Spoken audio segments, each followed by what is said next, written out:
Bonsoir, je, je suis heureux de partager avec vous cette conférence, cette information que j'ai besoin de partager avec vous de comment faire pour améliorer les chances de grossesse, les résultats avec la procédure de fécondation in vitro.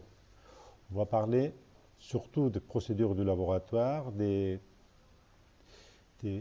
d'examens et des techniques complémentaires qui permettent d'améliorer le travail des biologistes et permettent d'améliorer donc l'information qu'on peut en tirer des cycles de fécondation in vitro. En même temps, l'objectif principal, c'est d'avoir des bons embryons pour faire le transfert dans les meilleures conditions possibles et en même temps produire des embryons de la meilleure qualité parce que notre but et notre souci, c'est de faire de la bonne médecine pour ces petits patients qui sont les embryons dans notre centre. Pour avoir des bonnes chances de grossesse au cours des cycles de fécondation in vitro, c'est très important d'individualiser, de personnaliser l'étude préalable, de voir bien d'une façon complète quels sont les paramètres les plus importants pour chacun des cas et pouvoir donc faire le choix des meilleures techniques et des meilleures procédures pour l'améliorer.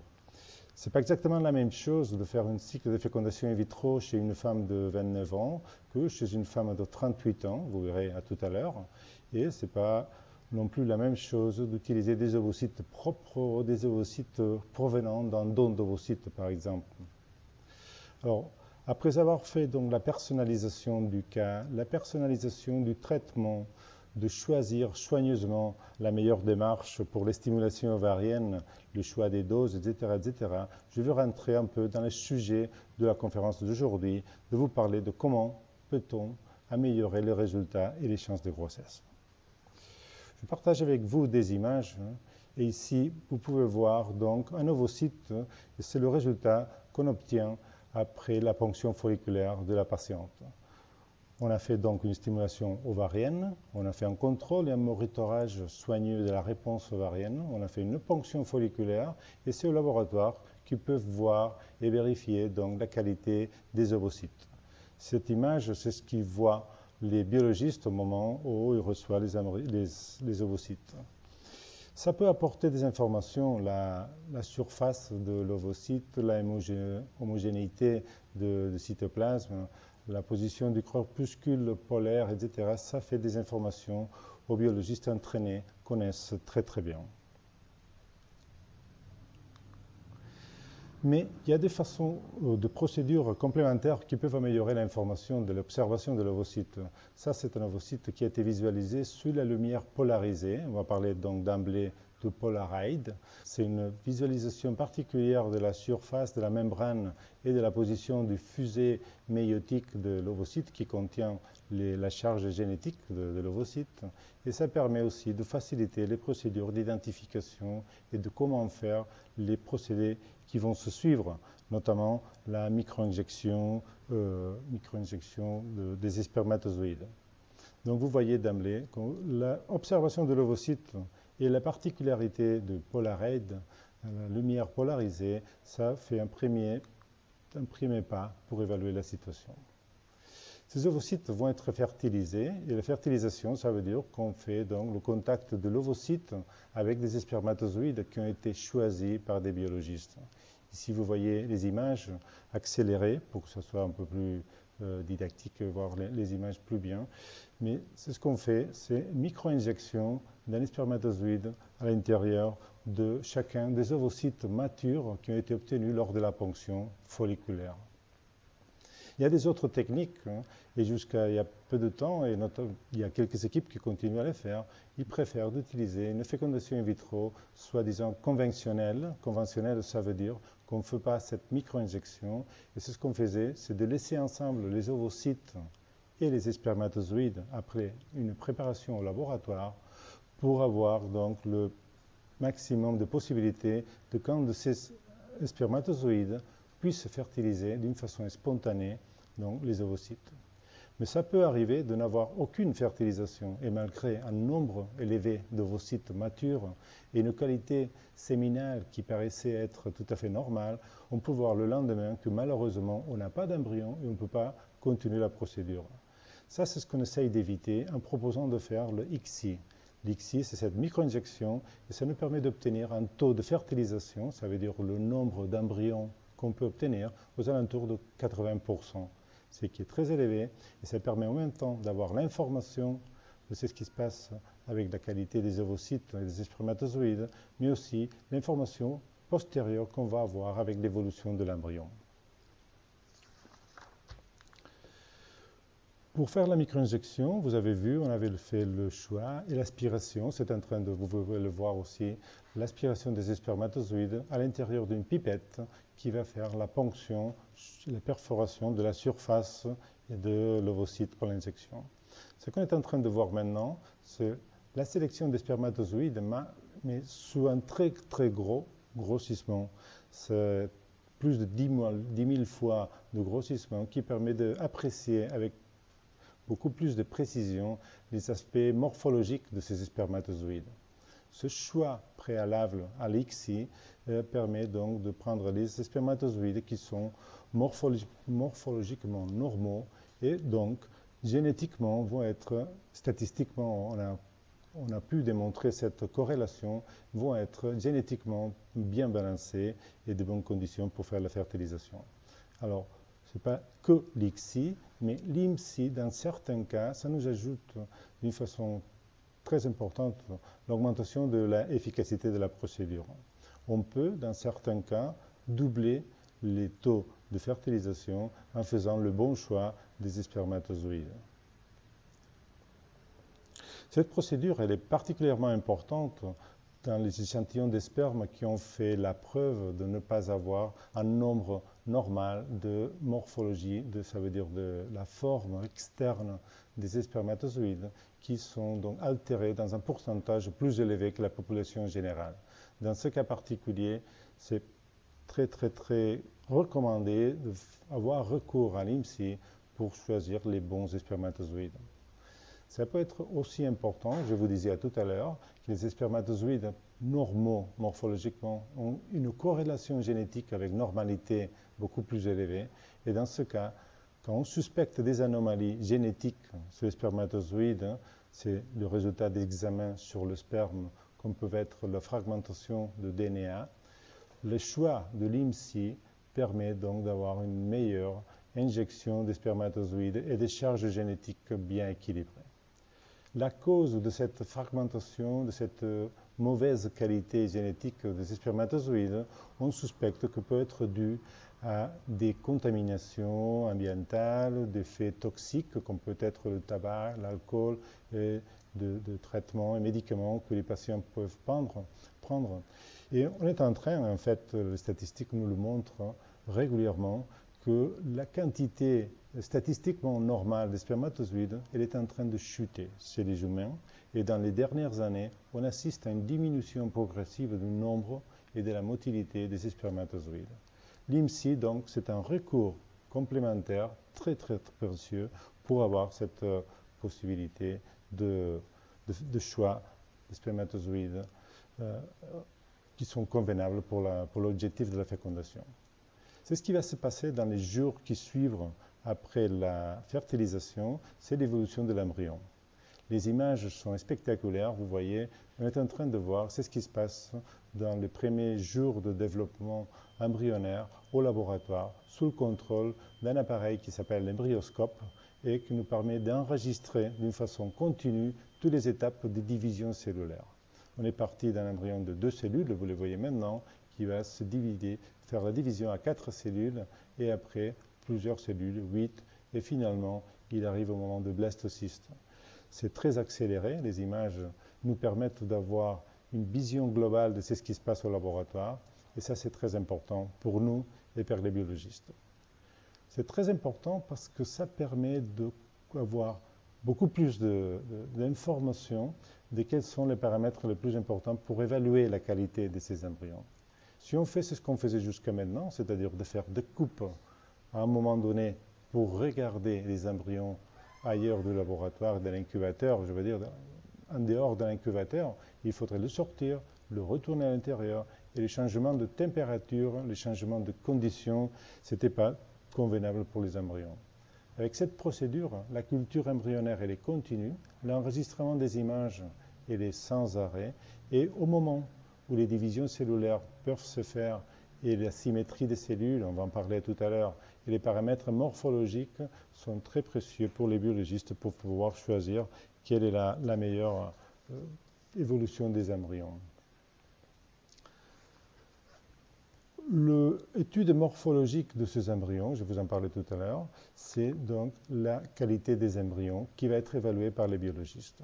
Ils ont un score, ça veut dire une procédure standardisée de classification de ces embryons, que, en ayant recours à la vitesse de division, ça veut dire le nombre de cellules que l'embryon a à chaque moment de l'évolution, la symétrie des cellules, le fragment, les débris qu'on peut avoir après les divisions cellulaires qui peuvent, vous verrez des images, qui peuvent altérer la normale morphologie des embryons, et aussi la charge nucléaire de ces embryons permettent aux biologistes donc de faire une classification des meilleurs embryons et des embryons de moins bonne qualité morphologique. Ici, on voit un embryon qui a des fragmentations. Ce sont ces petits débris irréguliers qu'on peut apprécier sur l'intérieur de l'embryon. Et ce qu'on est en train de faire, c'est un maquillage embryonnaire qui est l'aspiration de tous ces petits débris et de cette fragmentation qu'on voit à l'intérieur. Je reviens à les images que vous avez vues ici à l'embryoscope. Voilà. On peut voir aussi que cette évolution des divisions cellulaires peut être appréciée en tout moment, mais aussi qu'on peut faire une culture embryonnaire plus longue, jusqu'au stade de blastocyste. On ne s'arrête pas à J2, J3, c'est ce qu'on faisait de la fécondation in vitro classique, mais maintenant, avec cette méthode d'embryoscope, mais surtout avec l'aide des moyens de culture très spécialisés et très performants qui nous permettent d'avoir donc une évolution d'embryons tout à fait fantastique et être pratiquement sûr que les embryons qu'on a à J2, J3, ils ont un très bon potentiel d'aller à un stade de blastocyste. Ça ajoute des informations, ça nous permet de mieux identifier les embryons. Et ici, à la fin de ces images, après, vous verrez donc le début du stade de blastocyste. Alors, on est en train de parler donc de plusieurs choses. De la méthode de fertilisation avec l'ICSI et IMSI, de la méthode de culture avec l'embryoscope et sous les images en direct qu'on peut partager parce que dans notre centre, on a développé une procédure informatique pour laquelle les patients peuvent voir de façon directe la division des embryons chez eux avec un portable ou avec un smart téléphone. C'est possible donc de voir ces images et d'être au courant de ce qui se passe au laboratoire en direct.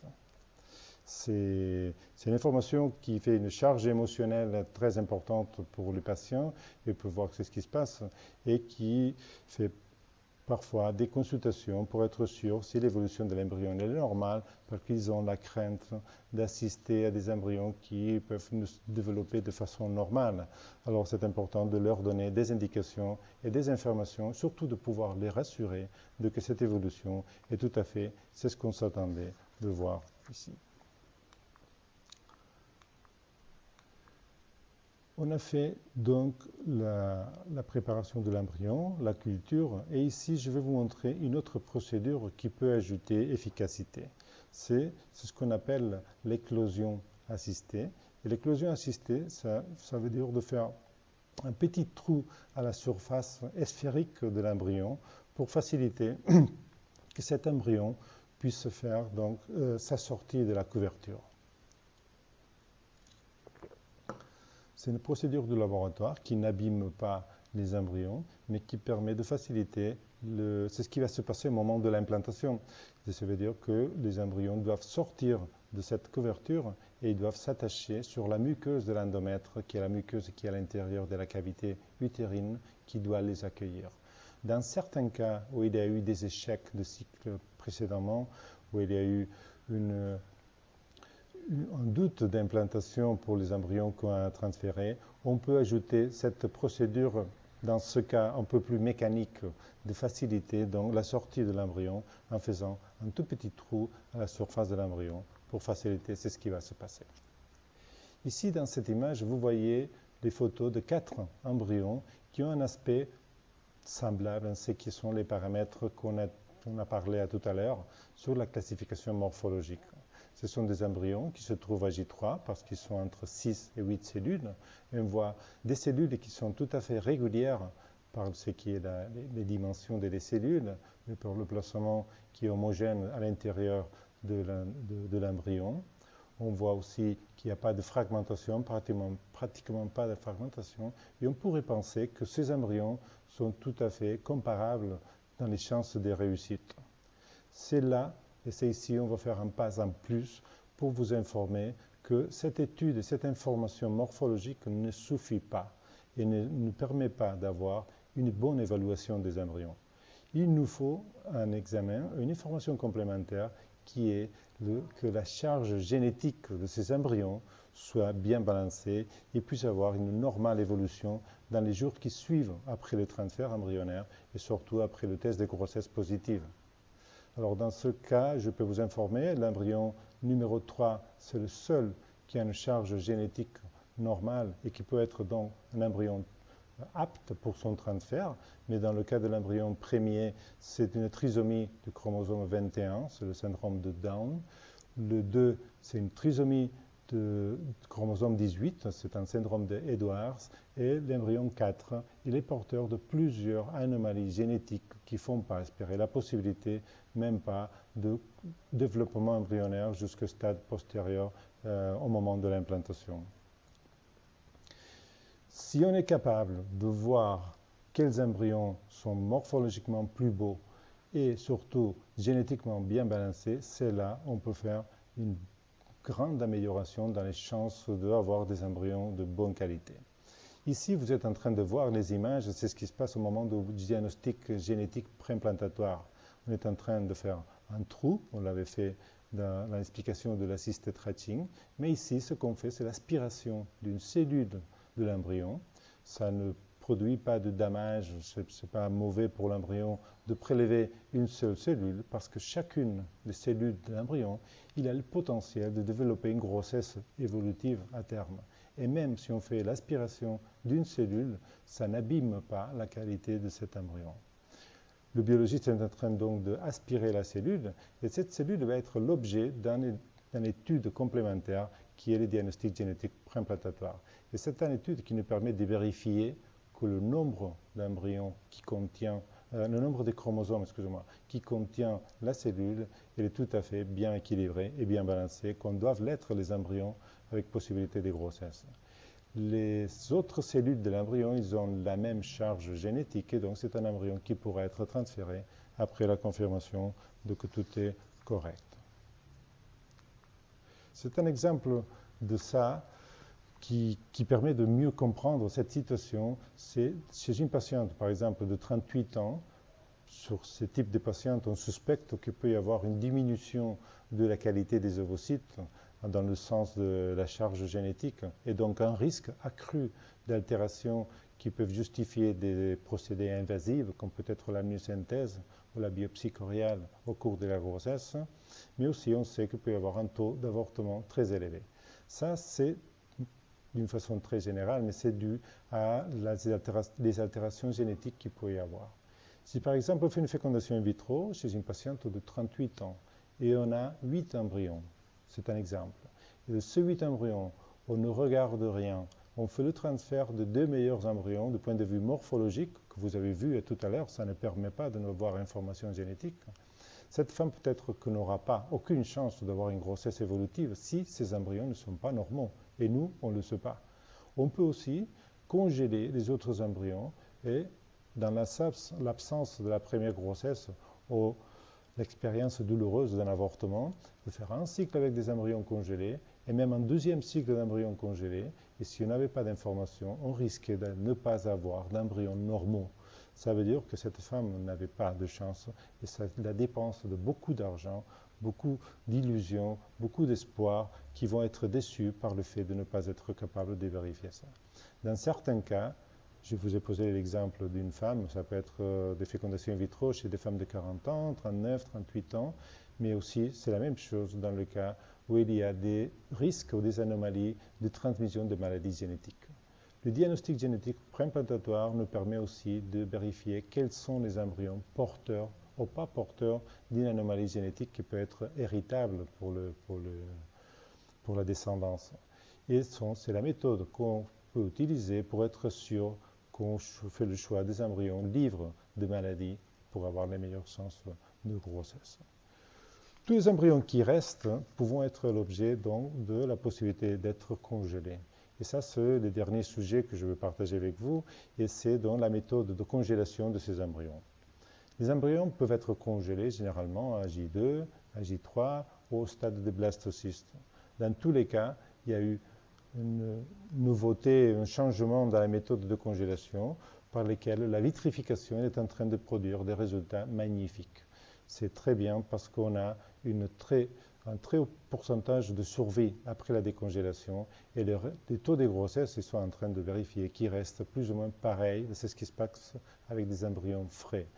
Ça, c'est très important parce que ça améliore les chances de réussite avec des embryons congelés et ça améliore aussi les chances de pouvoir avoir accès à ces traitements d'embryons congelés du fait de la bonne efficacité de la procédure.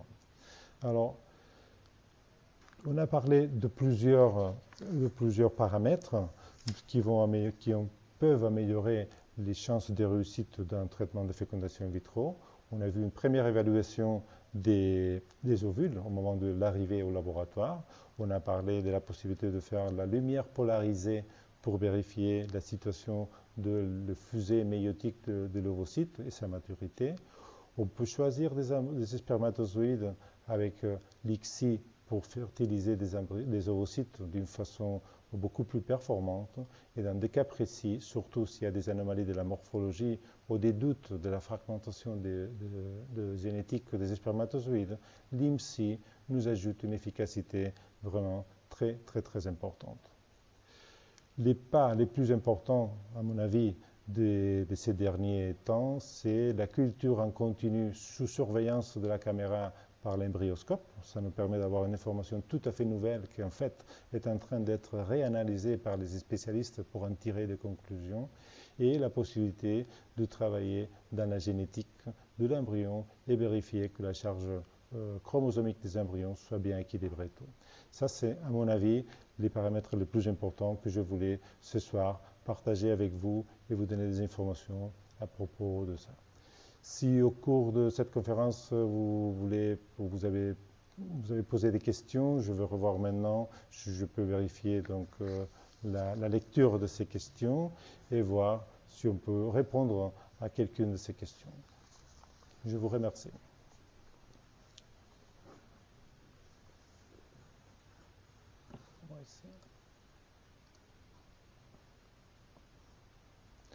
Parfait. D'accord. Il parle d'une question qui nous dit si les dons d'ovocytes peuvent être faits en Espagne et si le don d'ovocytes est anonyme ou pas. En fait, ce n'est pas vraiment le sujet de ce qu'on est en train de voir, mais ça fait partie de l'explication que je vous ai donnée au début.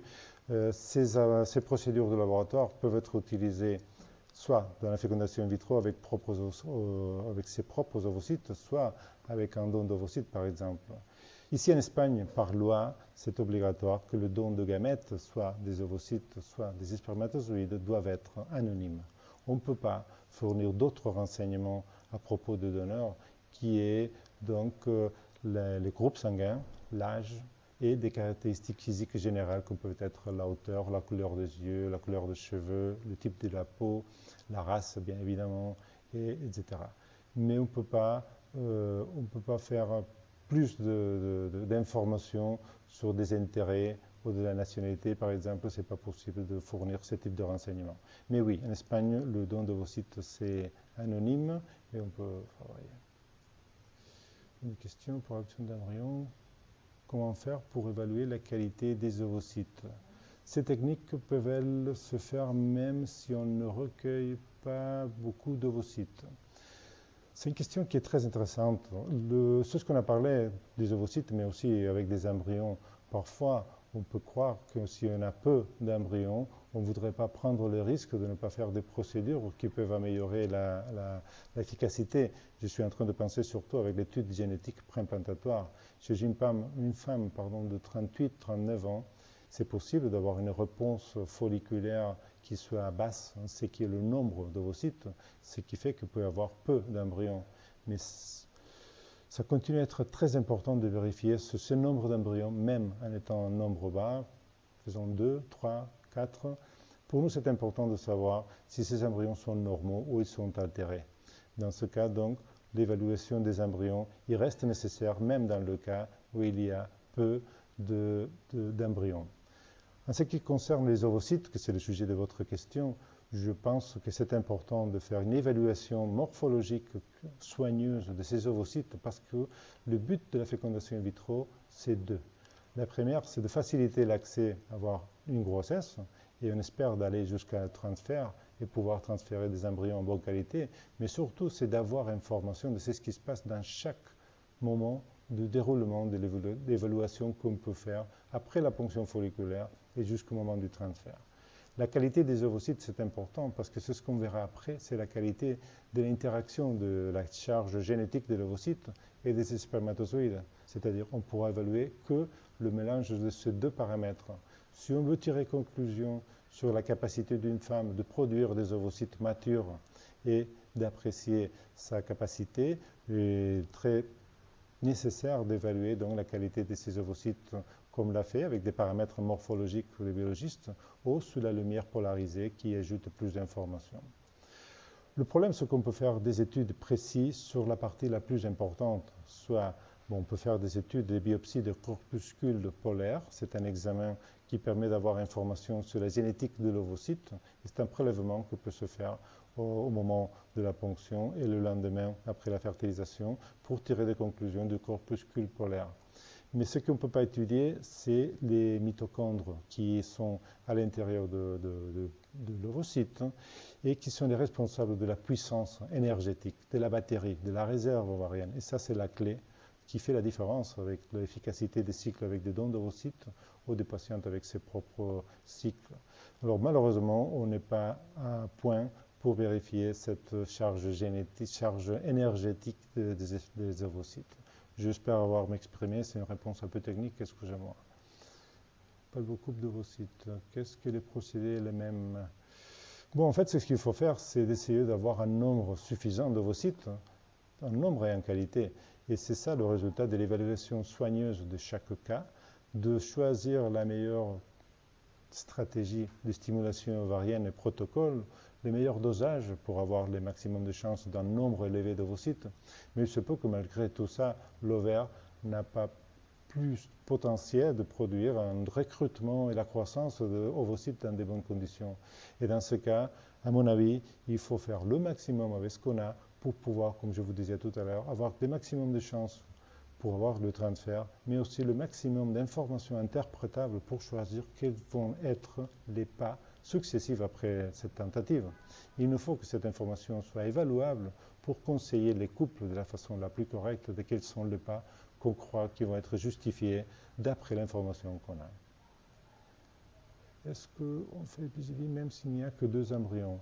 Ça dépend du contexte. C'est vrai que le coût du PGD, c'est important. Et le coût, c'est, pour vous faire une idée, aux alentours de 2500 à 3000 euros. C'est très important. Et il faut en tirer un maximum d'informations. À notre avis, s'il y a l'indication de faire une étude génétique, il faut le faire même s'il y a peu d'embryons. C'est vrai que dans certains cas, des couples se posent la question de savoir si, malgré le nombre faible, ce qui ne permet pas de choisir parmi la population d'embryons, de choisir les meilleurs parce qu'on a ce qu'on a. Dans ce cas, à notre avis, c'est conseillé de faire le diagnostic génétique préimplantatoire parce que si on a très peu, ça se peut que ce soit un aspect ovarien, en quantité, mais s'ils sont altérés au moment de l'étude génétique, ça se peut que ce soit un facteur non quantitatif mais qualitatif. Et la somme de cette information peut être importante pour évaluer les cas. Ce qu'il faut, c'est en parler avec les couples et décider ensemble. Est-ce que cela abîme les ovocytes? Non, les ovocytes ne sont pas abîmés par l'observation de biologistes et pas abîmés par la lumière polarisée. Chaque ovocyte est-il analysé ou un seul est représentatif? Chaque ovocyte a un potentiel de charge génétique bien équilibré ou non. Et chaque ovocyte va produire des embryons. Et ça, c'est ce que je vais vous expliquer, c'est la somme des charges génétiques féminines avec l'ovocyte, mais aussi celle du mâle avec des spermatozoïdes. Ce sont des embryons qui vont être l'objet de l'étude. Il peut y avoir 2 embryons normaux et 4 embryons altérés, ou à l'inverse, ou tous altérés, ou tous normaux. Ce n'est pas prédictible, c'est ce qui va se passer à le résultat de cet examen génétique. Peut-on améliorer la qualité des ovocytes? C'est ça ce que j'essaie de vous expliquer tout à l'heure. On a ce qu'on a, on fait ce qu'on peut avec la meilleure des intentions et tout, mais dans certains cas, on constate que la qualité des ovocytes est altérée et on a des doutes que de différentes stratégies de stimulation et différents dosages puissent réellement modifier ce qui fait la nature, c'est de laisser la croissance de ce qui reste dans les ovaires. Des femmes font chaque mois la sélection de plusieurs, un nombre assez élevé d'ovocytes, et il n'y en a qu'un qui arrive à la maturité. Tous ces ovocytes ont épuisé parfois la réserve ovarienne. Ça doit être évalué en fonction d'examens complémentaires hormonaux, et cela doit être évalué dans les contextes de l'âge et tout. Mais on ne peut pas améliorer la qualité des ovocytes d'une façon artificielle au laboratoire. À quoi sert le FISH pour un homme ou au sperme très altéré? Bon, la question c'est deux. La première, c'est que quand on constate qu'il y a peu de nombre, peu de motilité et des anomalies morphologiques, on a de très fortes chances d'avoir des anomalies génétiques. Ça, c'est statistique. Si on fait une étude de ce qui sont les qualités spermatiques altérées, le FISH, il est très fréquemment confirmatif d'anomalies génétiques et tout. C'est une étude qui permet de vérifier les spermatozoïdes, mais pas sur le point morphologique qu'on a parlé tout à l'heure, mais aussi dans le point génétique, parce que permet d'étudier la charge génétique qui est enfermée dans la tête des spermatozoïdes. Et ça nous apporte des informations de ce qui se passe au niveau du testicule. C'est la production des spermatozoïdes. Et si ces spermatozoïdes sont porteurs des anomalies génétiques, il est fortement conseillé, et dans ce cas, il faut faire, même s'il y a peu d'embryons, une étude génétique, parce que le FISH, pour nous, c'est une alarme très importante de qu'on peut avoir des anomalies génétiques sur les embryons. Alors le FISH, pour nous, fait partie des examens fortement conseillés s'il y a des anomalies ou s'il y a eu des échecs précédents de cycle de fécondation in vitro. Bon, je vous remercie de votre attention et votre collaboration. Vous pouvez contacter notre centre et nous sommes à votre disposition pour toutes les questions que vous avez. On va essayer de vous contacter par téléphone, par email dans les jours qui suivent, à les gens qui ont été présents à cette conférence. Merci beaucoup de votre attention. À bientôt.